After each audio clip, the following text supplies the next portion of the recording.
Hello, hello, hello. Welcome to the Kathie J Show. Thank you so much for joining us today. Today, we're speaking with Dr. Hans Elzinga. He is the director of special procedures at the Salud Family Health Clinic. Thank you for joining us today, Dr. Elzinga. Thank you so much for having me. I appreciate it. All right, so we are talking about cancer and one that nobody likes to talk about, colorectal cancer. I've been walking around trying to say it right all day. Colorectal cancer. You've got it Okay. exactly All right. right. Yeah, this is Colon Awareness Month, so very appropriate time to talk about it. So colon cancer, everybody's got it, male and female. We've got them. It's part of the digestive system. Tell us what is colorectal cancer? Where does it affect within the digestive system? So the colon is the large intestine. So they're basically the same term for the same thing. And luckily for us, the colon, it can happen throughout the entire colon or rectum. So some people will say colorectal cancer and separate them that way. But basically, very similar, and they all occur within the large intestine. Much more common, luckily, than cancers that happen in the small intestine, where it's much more difficult for us to get to. So the good thing is that the colon easily accessible using flexible colonoscopy, so we can actually see the entire thing, but it can happen throughout the entire colon. All right. So one more time, Dr. Elzinga. So more or less, the small part coming out of the stomach. That's where we're talking about the large part closer to the backside.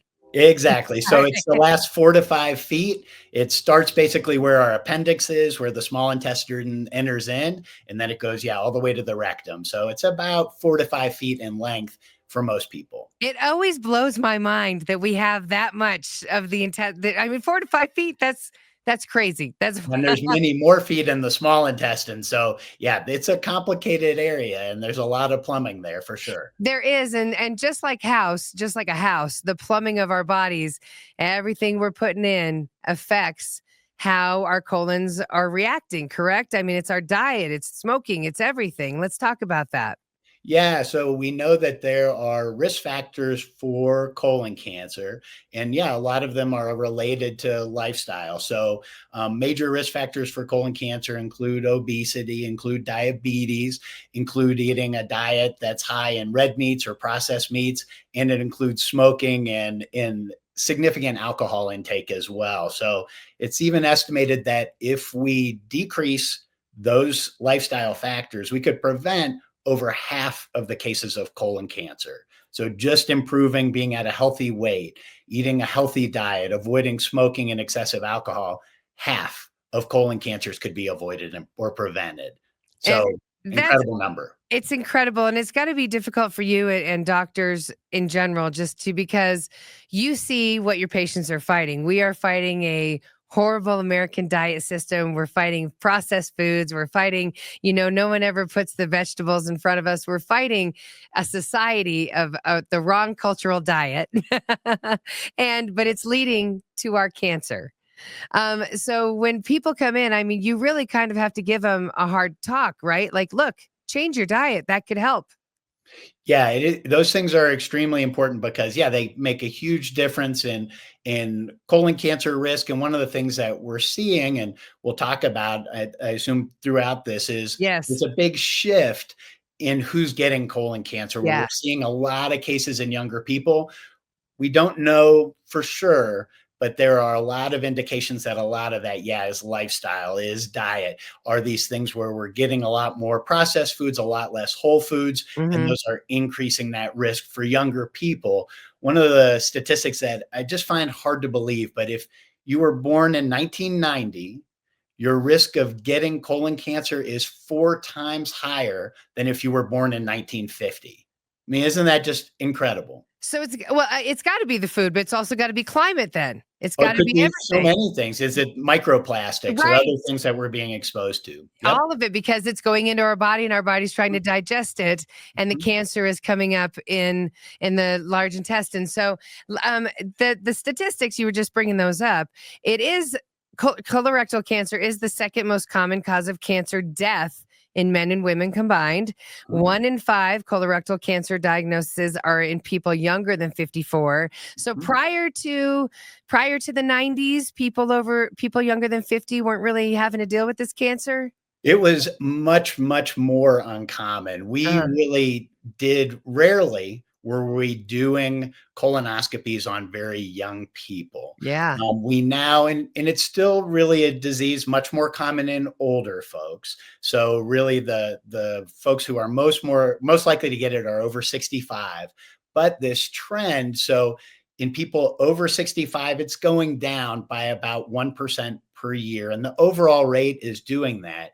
But in people who are less than 50, it's going up by about 2.5% per year, Wow. every year. And there's certain populations where it's going up even more. So in the last 10 to 15 years, there's been about a 15% increase in that 40 to 50-year-old age group in colorectal cancer. But if you live in a rural area, Hmm. that's gone up 35%. If you're Hispanic, it's gone up 45%. I mean, it's incredible increases. And we don't understand all of the reasons for it. But the thing we know is that means we have to really do a better job of getting younger people to get these tests done. And screening, yes, yes, yes. Throwing in another statistic, you said it's the second most common cancer of men and women combined for death. But when it comes to Black men and women, it is the third leading cause of cancer death. Though it's also serious for Black men and women. And in fact, for Black men and women, we see it at a little bit younger age. And we see that the actual number, the mortality rate from it is higher. So for Black men, the lifetime risk of dying from colon cancer, 1 in 41. Whereas if you look at the average risk, and this is always amazing to me, I think a lot of people don't appreciate what these numbers, how they really translate out. So for average risk, it is still 1 in 57 risk of dying from colon cancer. So, if you Wow. think of, like elementary school classes where there might be two 30-person classes, right? Yeah. Somebody in one of those classes will die of colon cancer. And the risk of getting colon cancer for men, it's a little bit higher. It's 1 in 24. So one in each class It's gonna get it. And for women, it's 1 in 26. It's almost the same. the same. So yeah, one kid in each class gets it, and one kid from those two classes dies from it. That is how common it is. If you're a non-smoker, the number one cause of cancer death overall is colon, Wow. Because because lung if the cancer smoke won't get you, the is that what it is? If the smoking cancer won't get you, the other one will. so yeah, lung cancer is because the vast majority, about 85%, happens in smokers. Wow. And lung cancer is the overall number one cause of cancer death. But yeah, if you're looking at non-smokers, if you're a non-smoker, the overall most likely cause of cancer death is colon cancer. So this is a really significant thing. But what's so important about it is not only is it, we can find it early, it's easier to treat, but we can prevent it too. And we wish we had tests like this for other cancers where we could actually prevent it. We're so fortunate with colon cancer that we can. Yes. Yes. Let's talk about those tests. We're speaking today with Dr. Hans Elzinga. Dr. Elzinga is the director of special procedures at the Salud Family Health Clinic. Now, Dr. Elzinga, so getting screened, it used to be under 50. Now it's under 45. Is that what I'm seeing? Yep. Okay. And does everyone, this is the test nobody wants to have. So, right. That probably also affects who's coming in to get screened. For sure. And I always tell people these do not sell themselves. Yeah. We really have to do a good job of that. And that's why I'm so happy to be here today to talk Right. about this, because I think a lot of people, yeah, the idea of this test, it scares people. It is Mhm. an invasive test. There's a lot to it with preps, but it really is one of those things. Preps, it's the hardest part. That part has gotten way better. The procedure itself, especially with sedation and the different forms that we have, it really has become kind of a piece of cake. And so Yeah. getting the test done, yeah, I understand. And it really is a big deal for folks to kind of wrap their heads around getting this test done, but it saves lives. It's estimated that if we do 60 of these procedures, we can save a life. That is how effective these tests are. And the reason it's so effective is because the cancer is so common. So to prevent a common cancer, save lives, that's what doing colonoscopies and colon cancer screening is all about. And we're so fortunate that we can do that, but we want everybody to know this is important. You can Yes. you can save your own life, you can save others by getting people to get this done. Yes, and the people that are at risk, let's say it one more time. So if you're listening and you're wondering, I'm wondering if I should get this, over 50 is a definite. But, like you're saying, if you have these other things, you might want to think about it. And if you're under 50, family history of it. smoking, obesity, an unhealthy diet, alcohol consumption. If you're doing any of that, and you might want to definitely think about the getting this screening done. Now, I do want you to know, Doc, I've had the screening, so I am a professional upper GI girl with my esophagus. But they said my mother, I do have a colorectal cancer in my family with my grandfather and my mother. She has Mhm. colitis, so there's some wishiness in our intestines. So the test, I would like to just tell everyone out there, like you said, to me, the hardest part was the prep. And everyone that I told I was doing that had done it prior, they were like, oh, that's so much easier than when I did it. So you're right. The prep's even gotten easier. But I would like to tell you, it was some of the best sleep I've ever had. The procedure itself, once you put whatever into me that didn't have me remember being wheeled into the room and you counting to 10, I didn't, it was the best sleep I ever had. And then I went home and it was even better sleep. So I just want people to know, it really, you really have made it as easy it could be on the patient. No, it has improved a ton over the years, and it's a very safe test, very effective, and I think a lot of it is just some of those ideas like, "Oh, this seems like Yeah. it's a lot," Oh but yeah. when people talk about this and share their own experience with it, it's a huge thing. You probably remember the Katie Couric Yeah. Yes. effect. Yes. So, her getting her colonoscopy on air, and I believe it was actually done unsedated, which is She's a remarkable. she's a She's a soldier. brave woman. It increased the number of colonoscopies that were done nationwide by 10%. It's awesome. That one thing that she did. So it really does make a difference when we share our stories and we talk about, what this is actually like. People trust their family, their friends, they trust hopefully those of us who are trying to tell them like this is really important, it is really safe, but it makes the most difference when people hear it from the people they know. Yes. And it saves lives by getting that done when people realize like, oh yeah, maybe I can do that. You said it's okay, it's safe. Yeah. It makes Go all the do it. difference. It does. And so when you're going in there, Doc, you are looking for irritation, inflammation, polyps, right? I mean, anything that says this colon is not happy. So polyps, and a lot of people are confused as to what polyps are. So, polyps are not cancer, but they're growths in the colon that can go on to form a colon cancer. So you got to So get them removed. exactly. And Ah, polyps are incredibly common. So, actually, this last year for me is the first year where over 50% of the colonoscopies that I did had polyps. wow. So that's how common these are. So, after age 50, over 40% of us easily have colon polyps. Not all polyps go on to form a cancer, but basically all colon cancers come from polyps. So when Oh, we that's find them, huge. yeah. That's So huge to know. Mhm. When we find them, we remove them. That's how we can prevent colon cancer. So the numbers, they can vary a little depending on how good the colonoscopies are, but how good the preps are too. Doing Yeah. a good prep is huge. But we can probably lower the risk of getting colon cancer by about 80% by doing this. We can probably lower the risk of dying from it by about 90%.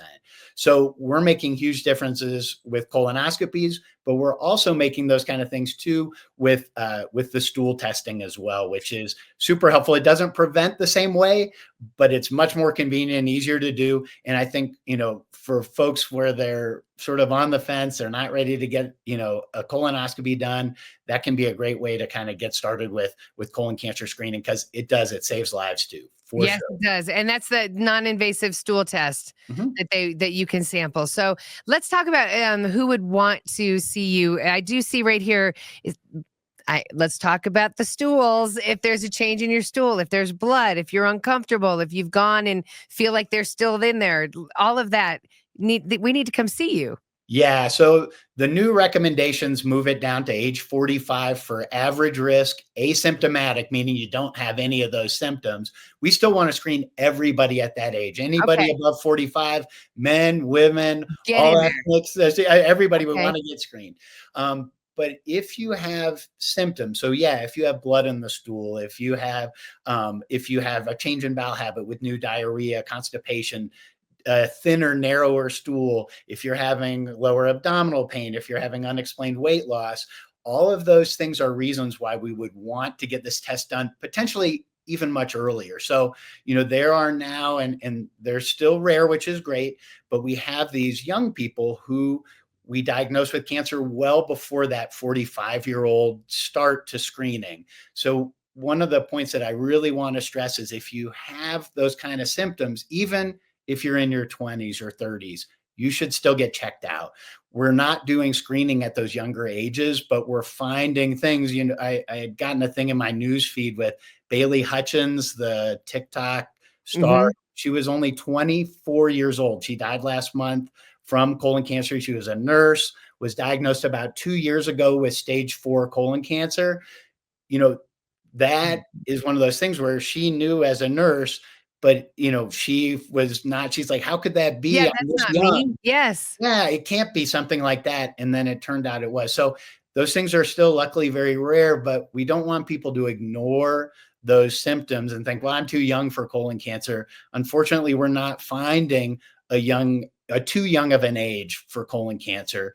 And one of the statistics that amazed me is that in people who are less than 50 when they're diagnosed with colon cancer, 2/3 don't have a family history of colon cancer, Wow. don't have a genetic predisposition to getting it. So that means, yeah, 2/3 of them, they had no indication that they needed to do earlier testing. So if you do have those symptoms, if you find things early, it can be a huge difference. So we can still cure colon cancer surgically when it hasn't spread. If you have early stages of colon cancer at 5 years out, over 90% of those folks are still alive. And we really consider that a cure. So Yes. finding colon cancer, luckily it's slowly progressive, slow growing. If we find it early, yeah, it can be highly treatable and people can do just remarkably well. So don't ignore those symptoms, get it checked out.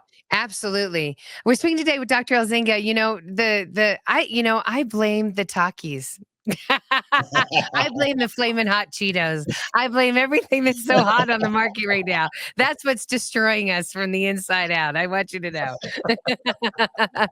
but but I do want to know, like, say for instance, some people have adjusted to just being unhealthy. And I was that person. And so like if they're having constipation twice a week, is that normal? I mean, something else, like if their stools are pebbles all the time. I mean, like those are signs that something's not working on the inside. Yeah. So for us, and what we consider in medicine to be normal bowel habits are 3 times a day to once every 3 days. 3 times a But day? Who I can't but my dog, thank God my dog doesn't go 3 times a day.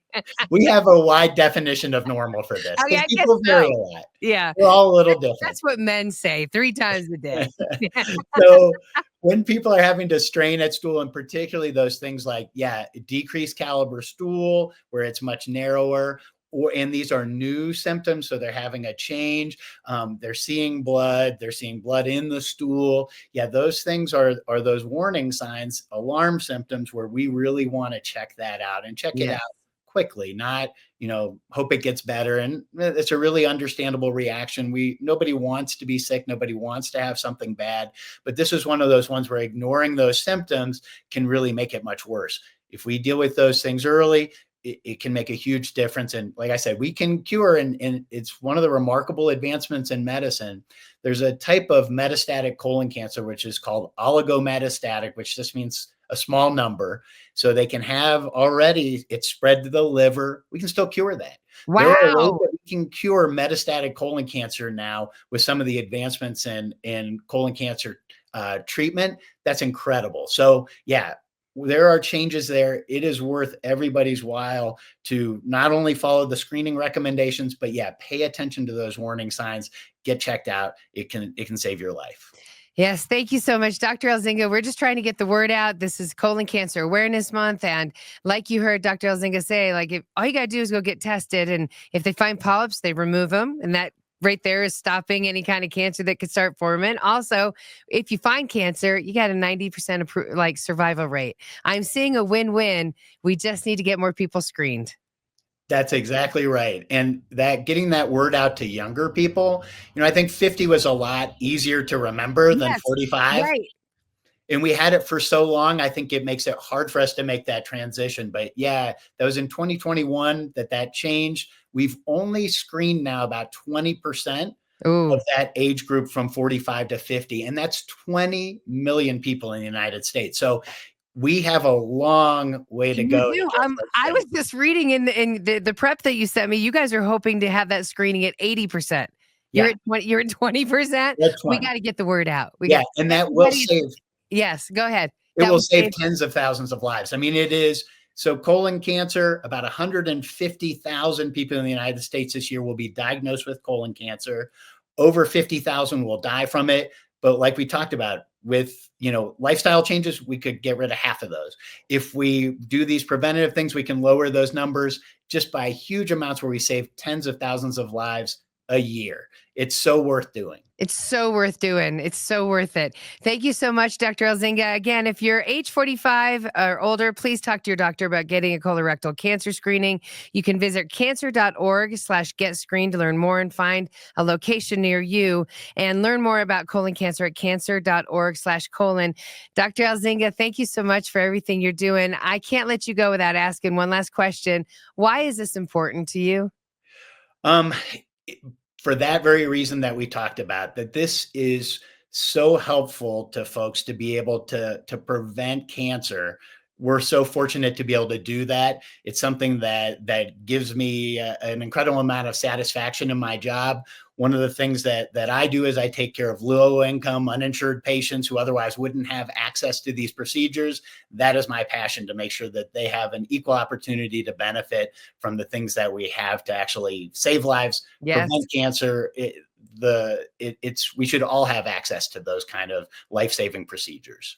I agree with you. I agree with you up there in Longmont. Thank you so much again for helping us. And I one more time, you're in and out. I mean, you are in and out. It is that fast of a procedure. The procedure a lot of times takes less than 30 minutes to do. People are at the hospital or clinic or surgery center, usually, for about 2 hours, 2.5 hours total. So Yeah. yeah, this is a very quick procedure that can save your life. And again, you literally, when you get the actual low part procedure, that thing's in and out. You don't like my joke up there. All right, Hans. Have a great day. And thank you so much. We'll get that number up. We got to get more people screened. Thank you. Really appreciate All your right. your promoting this, because it's super important and it makes a difference for everybody. It does. Have a good day. Thank you so much. Bye bye. Kathie J.